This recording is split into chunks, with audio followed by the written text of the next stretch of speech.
In this video, we will discuss an overview of assembly and subassemblies.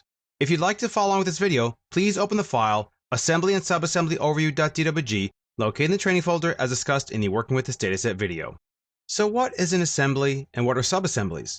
An assembly is a placeholder for your subassemblies, and subassemblies are building blocks for your core order model. Assemblies and subassemblies live in the prospector in the assemblies category. As you expand along the assemblies, you'll notice the subassemblies appear in the prospector tab. To zoom to any of these or edit them, you can simply right-click and choose the appropriate option. Before we delve into the styles and settings of assemblies, subassemblies, and so on, let's talk about what makes up a subassembly. Let's zoom into one of our subassemblies so we can discuss the different components of a subassembly. A subassembly consists of links, points, and shapes. A link is the line that goes from this point to this point there. A point is the little circles that you see here. Point codes are used to create feature lines from the core order model.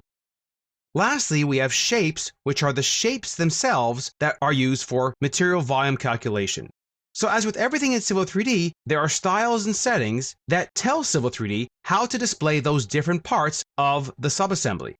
If we navigate to the Settings tab, in the General category, Multi-Purpose Styles, you have something called a Code Set Style. A Code Set Style tells Civil 3D how to display within the subassembly, the core order model, and the section view. Let's go ahead and double-click one of these, and you'll see we have categories for the link, point, and shape codes. If you expand them based upon their name, which we will discuss later on in a future video, you'll see you can define a style for it, a label style if necessary, render materials, and so on. So there are different columns for the different types of codes within a subassembly. There are additional settings and styles for the assembly and subassemblies themselves. If we scroll down, you'll notice there's a category for assembly and subassemblies.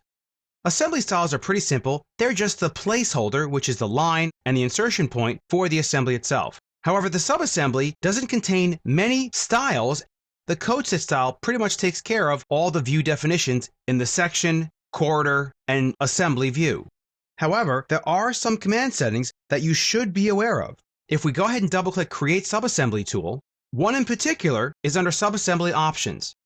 It is recommended for the subassembly name prompt to be set to On.